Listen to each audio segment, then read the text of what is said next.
Hey everybody, welcome to the Sam and Cole podcast. It is Wednesday, August the 6th when we're recording this. Just a couple of days before the Jaguars' first preseason game against the Tampa Bay Buccaneers. By the way, a rekindling of that. The Jaguars and the Bucs played 9 consecutive years before they stopped that. And now after 2 years of not playing each other, they will play each other.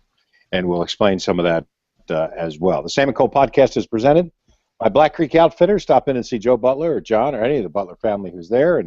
And they've got just about everything. I went in there, Cole, and I bought a pair of these Solomon, something called XA Pro shoes, which I saw those when I was in there. Yeah. Yeah, they can kind of double if you're traveling. You can wear them, through airports and stuff, and they look not dressy, but they don't look like tennis shoes. Yeah. But you could use them if you're just going to go work out. You can still use them. They happen to be the shoe that all the special ops guys are wearing. Afghanistan, Iraq, all that.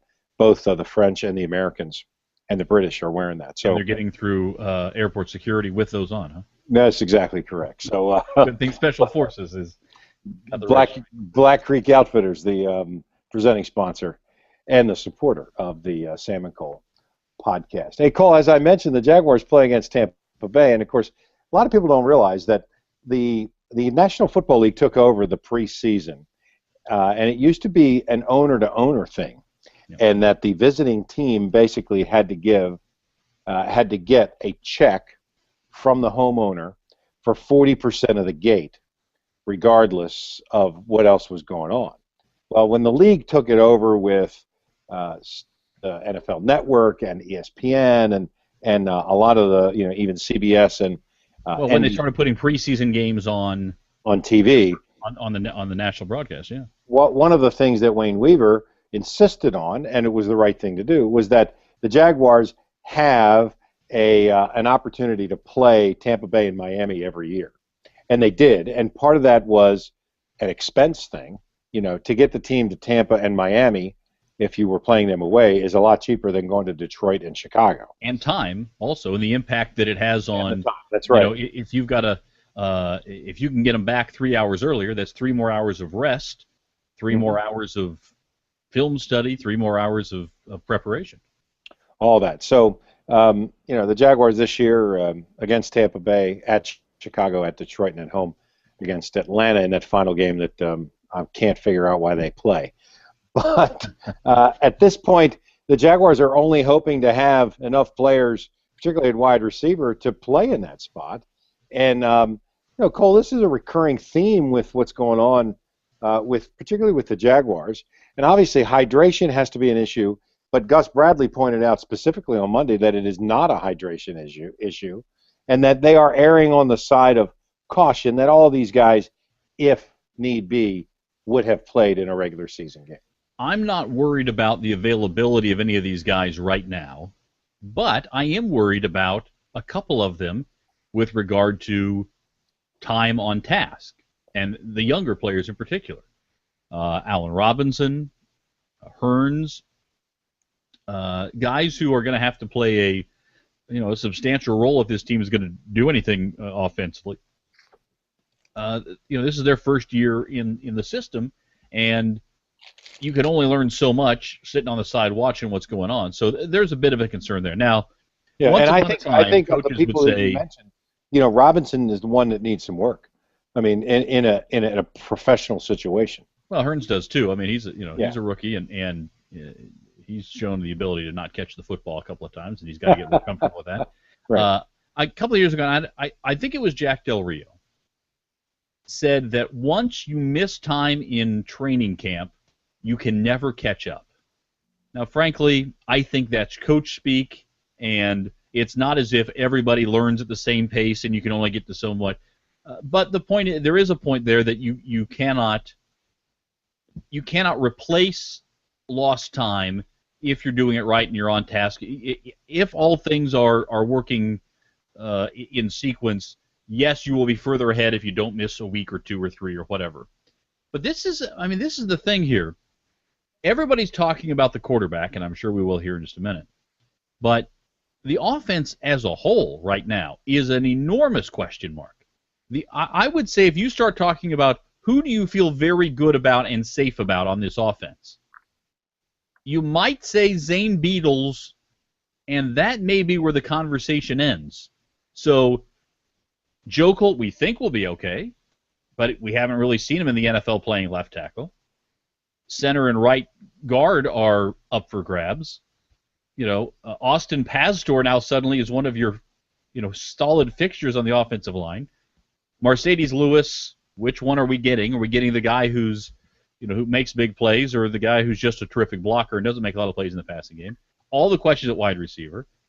Can Toby Gerhart carry the load as the main running back? Can Denard Robinson be better than he was last year? Then all the wide receivers.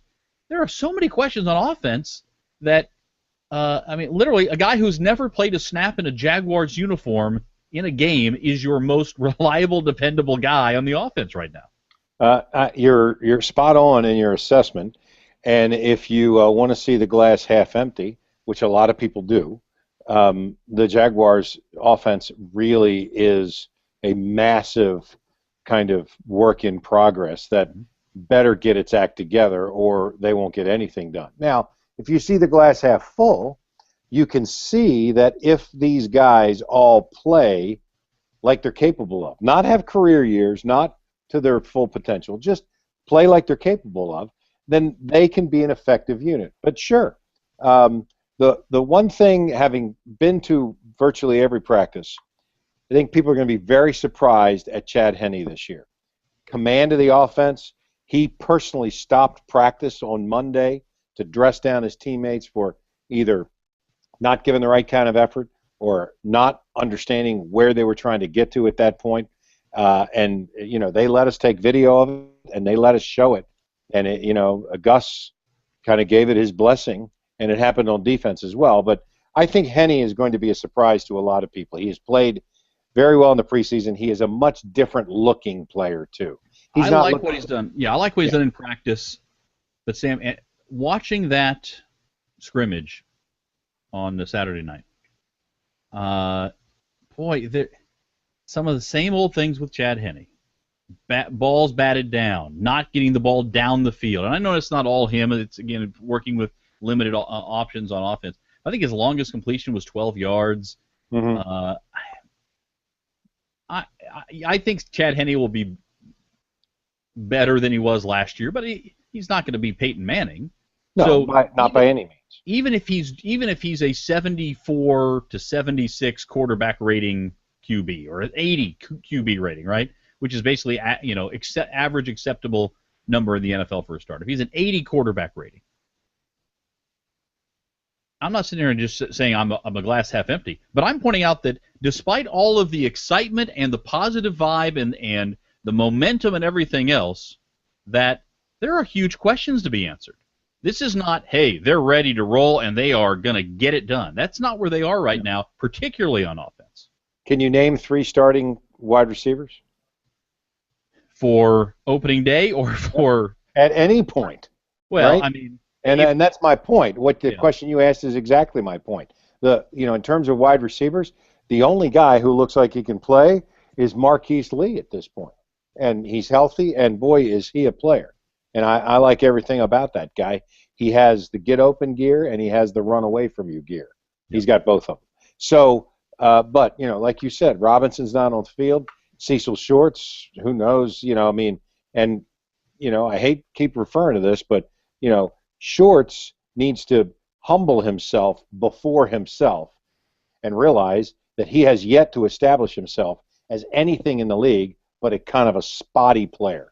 Made a couple of good plays, seems like a nice guy. A lot of the media likes him, gives him a pass because of it, but he needs to step up and become a better player than he walks around as if he is. Well, and the other thing, quite honestly, is that he's been the tallest pygmy to borrow a phrase, right? Right, that's right. There hasn't been a receiver worth writing home about in how long in Jacksonville. Cecil Shorts has been just okay. Right.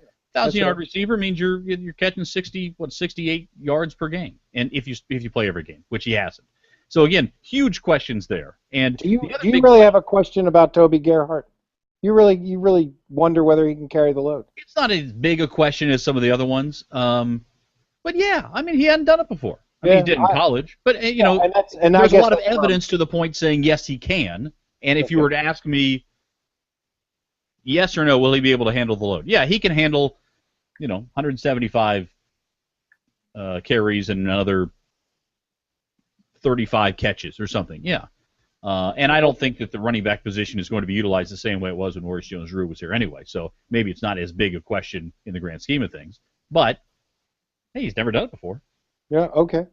I agree with you. And, the money that they spent on Chris Clemens and Red Bryant and Dakota Watson, who is, really yet to practice, still on the pup. Hood. Yeah, Ziggy Hood. I mean, those guys are all proven at a certain level, but they're going to ask them to play at least a half step up in the next level, to be kind of leaders, guys who get the sack, not set the sack up, guys who kind of create things. And, Except you for hope Clemens, they want Clemens to play like he has the last 3 or 4 years. Yeah, well, that's right. But what I'm saying is that those guys, you know what they can do. You know that how proven they are, and they're practicing. They're out there. Your question is, you'd say, all right, they're a little dinged up in the linebacking core. They just got Alan Ball back. Got a moth flying around me here. Just got Alan Ball back in the lineup. That should help as a defensive back. Cyprian and it looks like Winston Guy are pretty well established as the safeties, and they will both hit you. So they're going to be a physical back end. Last year they were killed by tight ends down the middle, so they got to find somebody who's going to be able to cover a tight end down the seam. But yeah, you'd say the defense is probably going to be 12th in the NFL. Is that an unrealistic expectation? And the one thing I asked Gus today was, Caldwell keeps saying this is a younger and faster team, and I asked Gus today when I had an opportunity to talk to him one-on-one, are you faster, and does that make you better? And he said yes, we're definitely faster. And he said, what's going to make us better is between now, as he always says, between now and the first game, trying to get better every day. He said, and that's what I like about this particular team, is that this is a group of guys that we have to say whoa way more than we ever have to say giddy up. And I think that's a very positive thing for a coach to say about the team, because believe it or not all teams are like that. When we all played Little League or Pop Warner or whatever, everybody wanted to play, and everybody professional football is not like that. I've been around football teams that could care less. I've been around football players who are making $3 million a year and could care less whether the team wins or loses. Well, there's no reason to bring up Drayton Florence and Jerry Porter. But this is a football team that when you walk into the locker room, it's made up of a lot of the same kind of guys. They like to play. They want to compete. It's competitive. That's the first thing that Gus Bradley said when he got here. Is he wanted to have people who are competitive first and foremost. First thing he wanted out of players, and it's something he related obviously to Dave Caldwell. We've gone all this time here, Sam, and we haven't talked about a quarterback who everybody really wants to talk about. Right. Which is Blake Bortles. Interestingly enough, I think you'll see more of Bortles in the preseason than anybody else. Mm-hmm. And the thing that most people talked about in the first week of camp was how his ball fluttered. And it's only funny because in the second week of camp, when they put the pads on, all of a sudden Blake Bortles throws, nice spirals. So it's got to do with arm position and, or coaching or whatever. But he has made leaps and bounds progress in his physical ability to play the position. Now the mental aspect takes so much longer. I mean, for many guys, it takes years. He looked very good for a guy who was at the point where he is at the scrimmage. And I don't want to put too much into a scrimmage. It's a very controlled environment. He wasn't going to get hit and so forth. And that's one of the big things that I really want to see out of Bortles in this preseason opener on Friday night. I want to see how he deals with being hit by big angry men. I want to see what happens when the pass rush comes. They've talked a lot about his toughness in college. Mm-hmm. And toughness in college is great, but not every tough college quarterback becomes a tough NFL quarterback. And I want to see how that looks. what do I think is going to happen? I think by the end of the preseason, there are going to be fans who will be clamoring for Blake Bortles to be the starting quarterback. He strikes me as a guy who won't care about being hit. Now, I mean, yeah, but I still want to see it. We'll see. I do want to see it. You're right. I agree. And command of the offense and in the league, reading defenses and changing things on the fly and getting things done. He has all the tools of a 2-year-old colt who you expect to put in the Derby next year. Right. And that's the best analogy I can give you. Yeah, I agree with you, but I think it's going to be interesting how the public perception of pressure to put Bortles in, if he performs equally well as Henne, and you kind of get the sense that based on the injuries and everything else, I'm going to make a prediction right here, Sam. Uh-oh. Coming, here we go. Ready? Sound the prediction horn. Okay. Coming when you get that prediction horn fixed. Coming out of Saturday's game in the Sunday paper, or rather Friday's game, and in the Saturday and Sunday papers and talk shows and everything next week, there will be people saying, "Well, listen, it's just time to put Bortles in there, let him go."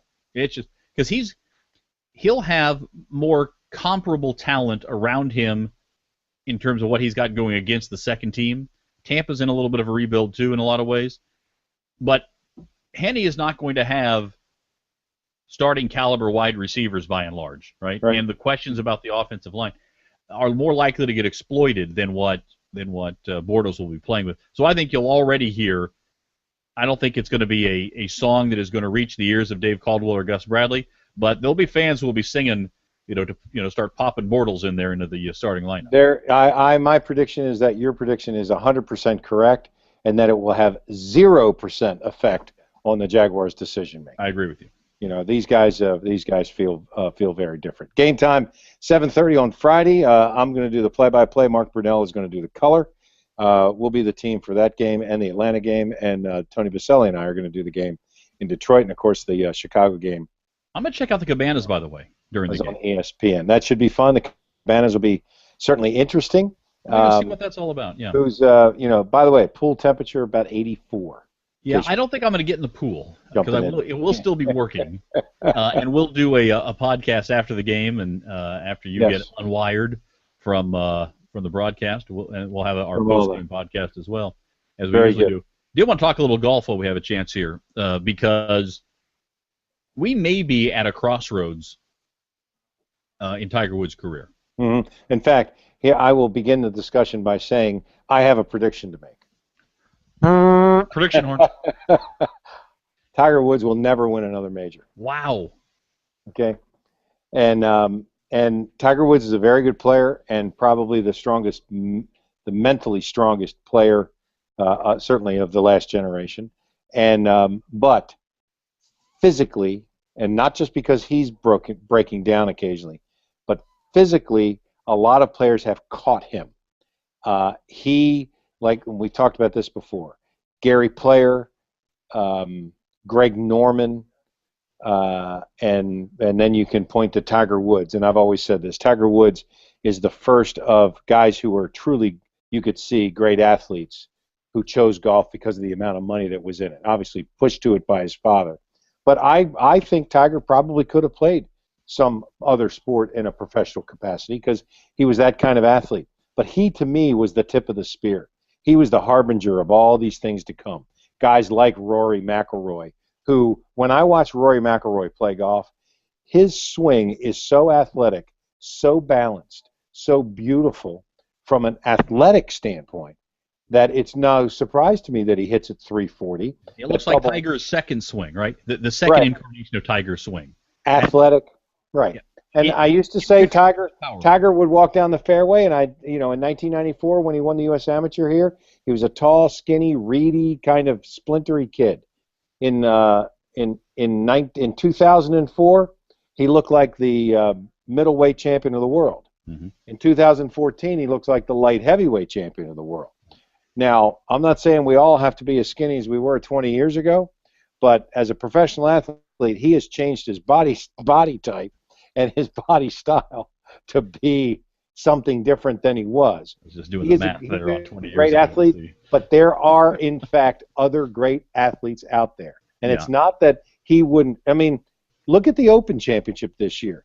Both Ricky Fowler and Sergio Garcia posted scores that were worthy of winning, without question. And can I But bring up one other thought on this? McIlroy just was better. It was better. And you talk about the fitness. The last thing I'll say about this is, and I'll give you as much as you want here. Tiger doesn't scare anybody. No, this generation, it has been a golfing generation, which is roughly 8 to 10 years, Right. since Tiger would win tournaments just by showing up. Mm-hmm. So he would beat 9 out of 10 golfers because, oh, that's Tiger Woods, I can't. Now these guys haven't seen him. They know the legend, what used to be, but they see him now and they go, well, geez, if you're an under 30 golfer, you haven't seen Tiger Woods as a dominant golfer. It's been that long ago now, and it seems remarkable to think that. On the fitness thing, I think it's very clear that you can get too big and put too much torque on your body that you're going to break down. And I think Rory's close to that. He has really gotten big over the last year or so. David Duval changed his body, and I haven't had this conversation directly with him, but I think he would tell you that the changing his body affected his game. He had stone hands for a while. Yeah. Because he had to adjust to being a different body type. Exactly. And so, there's a reason why. Listen, I know Jack Nicklaus didn't hit it as far then as the guys do now. Bubba Watson hit a 424-yard drive the other day. And by the way, Bubba doesn't look like he's playing outside linebacker, but that's a whole different thing. Right. But I don't think we understand what a golf body should look like right now.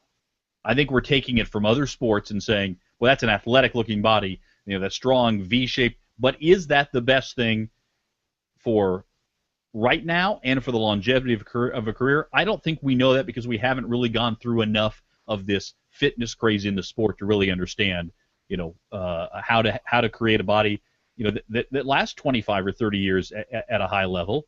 And if you think about baseball, a lot of baseball players who played 18, 20. You think George Brett and Robin Yount, just a generation ago, those guys weren't carved up.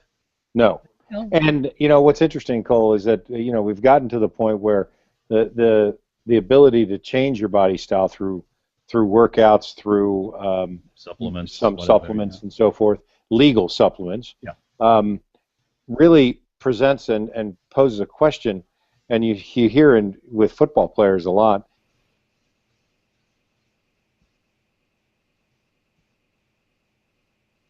Mengi, who changed their body style.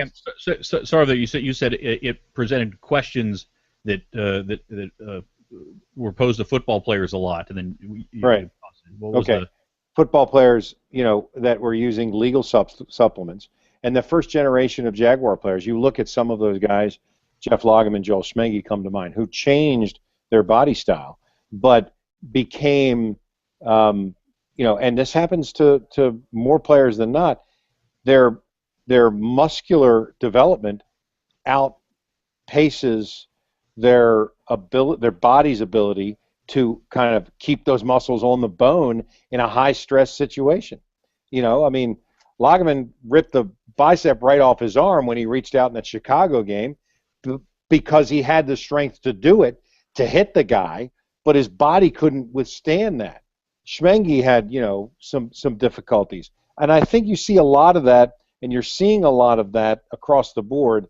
You were right. Rory McIlroy right now looks like he's got that golfer's body. Any bigger, and he changes the dynamic of how he swings and what he can do with it. Yeah, and it's no surprise that the two areas where Tiger's had the most problem, the leading leg and the back, with the kind of torque that he puts on that swing. Absolutely. No surprise at all.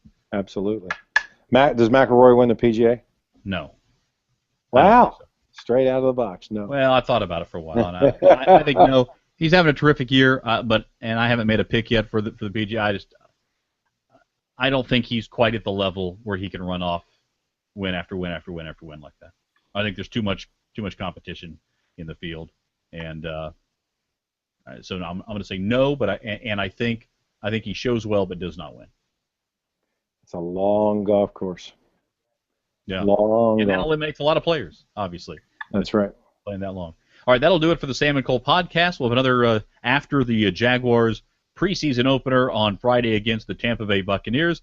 Remember, we are presented by Black Creek Outfitters. Stop by and check out everything you need for the outdoors, from fishing to kayaking to, yes, barbecuing. Yeah, that's right. Egg is there. Big ring egg is there. That's right. At Black Creek Outfitters. That'll do it. You can check Sam out on Twitter at Sam Kavaris. Follow me on Twitter at Cole Pepper, and we'll check in with you next time right here on the Sam and Cole podcast.